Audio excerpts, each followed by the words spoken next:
नाज़रीन आदाब, आपकी बात से मैं अरशद जमाल।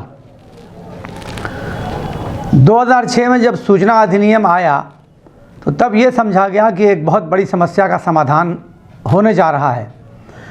चाहे लोकपाल बिल रहा हो, चाहे सूचना अधिनियम रहा हो, दोनों कानून को लेकर सबसे ज़्यादा आंदोलन अगर किसी पार्टी ने किया था तो भारतीय जनता पार्टी की सरकारों ने किया था या भारतीय जनता पार्टी के नेताओं और कार्यकर्ताओं ने किया था। आज उत्तर प्रदेश में भी उन्हीं की सरकार है और देश में भी उन्हीं की सरकार है। लेकिन हालत ये है कि सूचना अधिकार अधिनियम जो है उसको वो मजाक बना के रख दिया है दोनों सरकारों ने। आप लेटर देते जाइए और आपकी कोई सुनवाई होने वाली नहीं है, लेटर दो लेटर होता रहेगा या डस्टबिन में डाल दिया जाएगा। मैं आज आपके सामने एक फैक्ट प्रस्तुत करना चाहता हूं और एक वाक़या पेश करना चाहता हूं कि सूचना अधिकार अधिनियम का क्या हालत हो गई है। और ये हालत किसी और की नहीं मैं बताने जा रहा हूँ, मैं ये मेरे ऊपर जो बीती है वो मैं आपको बताने जा रहा हूँ कि एक सूचना जो मैंने 26 फरवरी 2020 को, यानी लगभग 11 महीने बीत चुके हैं, मांगी थी। और ये मैंने मांगी थी पावर कॉरपोरेशन के चेयरमैन से। इसमें मैंने 3 सूचनाएं मांगी थी कि फ्लैट रेट के कनेक्शन वाले बुनकरों की कुल कितनी संख्या है, और दूसरा मैंने मांगा था कि 5 किलोवाट वाले, 10 किलोवाट वाले और 5 किलोवाट से कम वाट वाले बुनकरों के कितने बुनकरों की कुल संख्या है। इसके अलावा एक सवाल और भी मैंने पूछा था। तो मतलब ये 3 सवाल मैंने पूछे थे और 3 सवाल का जवाब 1 साल से अभी तक आ रहा है और इतने कागजात आ चुके हैं। पहला जवाब जो आया तो अनुसचिव हैं, ये जन सूचना अधिकारी हैं विवेक कुमार जी।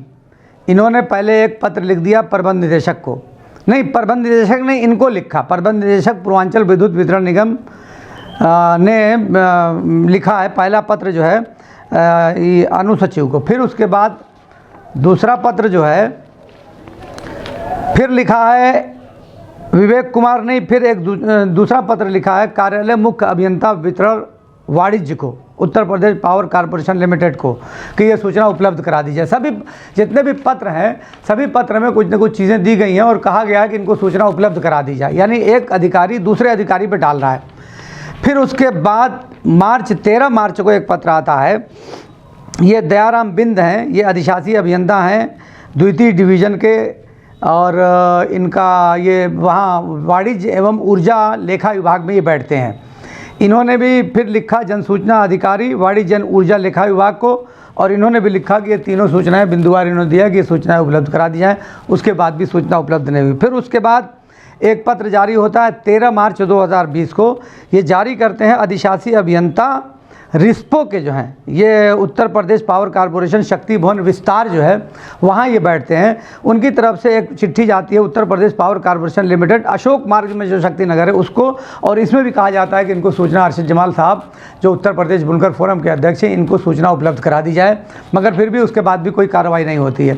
फिर मार्च में ही 18 मार्च 2020 को विनोद कुमार अवस्थी हैं, अधिशासी अभियंता एवं जन सूचना अधिकारी हैं, मुख्य अभियंता एवं वाणिज्य ऊर्जा लेखा विभाग के हैं, वाणिज्य एवं ऊर्जा लेखा विभाग के। इनकी तरफ से एक पत्र लिखा जाता है Uttar Pradesh power corporation limited शक्ति भवन लखनऊ के अनुसचिव सूचना अधिकारी को कि अरशद जमाल को सूचना उपलब्ध करा दी जाए। और फिर उसके बाद क्या होता है कि आप देखिए फिर भी सूचना उपलब्ध नहीं कराई गई। फिर उसके बाद 25 अप्रैल 2020 को फिर एक लेटर जारी होता है उसी की कॉपी में, जो लेटर इधर से उधर जाता है उधर से इधर आता है।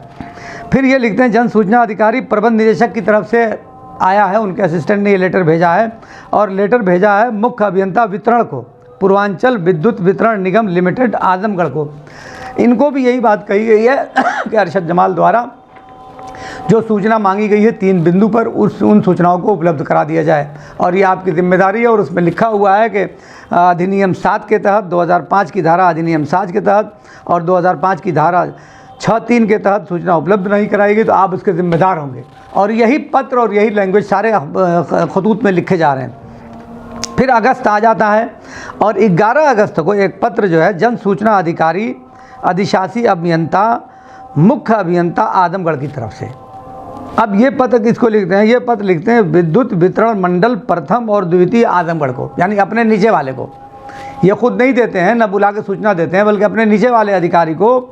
ये एक तरह से ये कह लीजिए कि वितरण मंडल के जो एससी जिनको हम लोग बोलते हैं उनको इन्होंने लिख दिया कि अरशद जमाल द्वारा मांगी गई सूचना को उपलब्ध कराया जाए।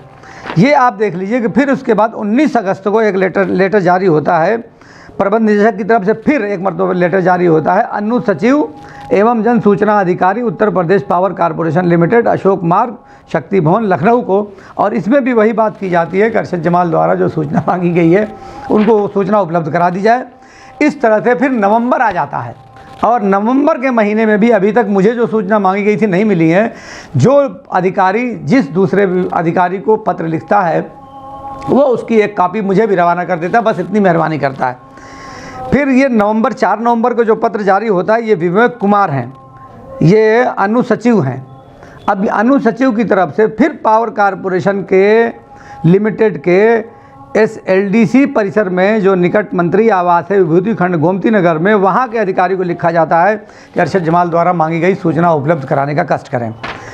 फिर उसके बाद 6 दिसंबर, यानी जो दिसंबर अभी बीता, 6 दिसंबर 2020 को फिर एक प्रबंध निदेशक की तरफ से के सूचना अधिकारी की तरफ से फिर एक पत्र दिया जाता है जन सूचना अधिकारी मुख्य अभियंता वितरण पूर्वांचल विद्युत वितरण निगम लिमिटेड आजमगढ़ को। अब इसमें भी दुनिया भर की कॉपी ओपी की गई, देख रहे हैं ना, पूरा एक एक पेज का ही ये पैड है और इस पर तमाम तरह लिखे हुए किस्सा कहानियाँ और तमाम अधिनियमों का हवाला दिया गया है, मगर कोई उसका मतलब नहीं है। फिर उसके बाद 11 दिसंबर को एक और पत्र जारी होता है, BL यादव हैं, ये अनुसचिव हैं, उनकी तरफ से, और इनको मुझसे कहा जाता है कि आपने जो सूचनाएं मांगी हैं वो हमसे संबंधित नहीं है और उन्होंने कहा है कि सूचना के फिर नए आकार में बनाकर आप फलां अधिकारी को फिर से सूचना भेजी, जिन तमाम अधिकारियों को ये सूचना जा चुकी है। ये 11 दिसंबर का ये पत्र है। फिर उसके बाद 8 जनवरी को एक पत्र आता है। 8 जनवरी को पत्र आता है अधिशासी अभियंता संबद्ध, ये वितरण के जो अभियंता हैं उनकी तरफ से आता है और ये भी आजमगढ़ के अधीक्षण अभियंता को पत्र लिखते हैं कि बुनकर फोरम के प्रदेश अध्यक्ष अरशद जमाल द्वारा मांगी गई सूचनाएं उपलब्ध कराने का कष्ट किया जाए। अगर आपने सूचनाओं को उपलब्ध नहीं किया गया तो ये कार्रवाई की जाएगी। फिर एक आखिरी पत्र आया है 13 जनवरी को मेरे को जारी हुआ है और ये जारी किया सैयद अब्बास रिजवी साहब हैं, ये आजमगढ़ में अधीक्षण अभियंता की पोस्ट पे हैं। तो इनके ऊपर का हिस्सा मैं छोड़ देता हूँ। ये नीचे लिखते हैं, पहले तो उन्होंने मैंने लेटर लिखा था 6 फरवरी 2020 को, उसका हवाला इन्होंने दिया और एक पैराग्राफ लिखा है और फिर बाद में लिखते हैं कि अतः श्री अरशद जमाल अध्यक्ष मऊ का उपरोक्त आवेदन सूचना अधिकार अधिनियम 2005 की धारा 6(3) के अंतर्गत अंतरित किया जाता है।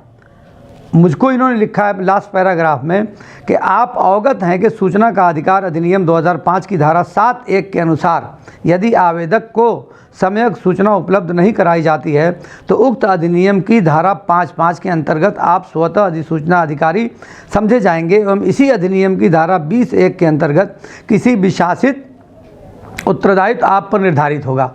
अब इन्होंने लिखा है ये पत्र विद्युत वितरण खंड पंचम को, यानी अपने ही वहाँ के अधिकारी को। तो अब ये कुल मिला के 13 पत्र तो सिर्फ मेरे पास आ चुका है। 1 साल लगभग 11 महीना हुआ है। मुझे एक छोटी सी जानकारी सूचना विभाग से लेनी थी और वो भी पावर कॉरपोरेशन के जो विद्युत विभाग का हेडक्वार्टर है वहाँ से मैंने मांगी थी कि आपके 3 डिवीज़न हैं, तो तीनों डिवीज़न से आप पूर्वांचल है, मध्यांचल है और पश्चिमांचल है, तीनों डिवीज़न से आप ये सूचनाएं उपलब्ध करा के एक जगह से, चूँकि वो हेडक्वार्टर है, मरकज़ है, तो वहाँ MD बैठते हैं, मैनेजिंग डायरेक्टर बैठते हैं, वहाँ पावर कॉरपोरेशन के चेयरमैन बैठते हैं, सब लोगों को लेटर लिख के थक गए। 13-14 चिट्ठियाँ मेरे पास आ चुकी और जो मेरा सवाल था, जो मेरा मूल प्रश्न था, उस मूल प्रश्न का आज तक उत्तर नहीं मिला। मैंने ये वीडियो आज इसलिए बनाई है कि आप लोग ज़्यादा से ज़्यादा इस वीडियो को शेयर करिए ताकि मेरी आवाज़ सरकार के कानों तक भी जाए और सुप्रीम कोर्ट तक भी जाए और दुनिया भी जाने कि जिन लोगों ने इतना वावेला मचा रखा था आपका सूचना अधिकार अधिनियम को बनाने के लिए और लागू करने के लिए, और उन्होंने ही बहुत दावे किए थे लोकपाल बिल बनाने के लिए। लोकपाल बिल के लिए सरकार बदल गई, कांग्रेस की सरकार उसी लोकपाल बिल में चली गई और फिर इनकी सरकार बने हुए 6 साल हो गया और आज तक लोकपाल का न किसी प्रदेश में पता है और न किसी देश में पता है। तो ये पॉलिटिकल पार्टीज़ जनता को गुमराह करके धोखा देती हैं और जब खुद सत्ता में आ जाते हैं तो उन्हें किसी भी बात की, किसी भी तरह की कोई परवाह नहीं होती है। मैं आपकी बात से अरशद जमाल, अगर आपको ये वीडियो पसंद आया हो तो ज़रूर शेयर करिएगा, क्योंकि इस बात में मेरी आपको अपनी बात भी दिखाई देगी। बहुत बहुत धन्यवाद।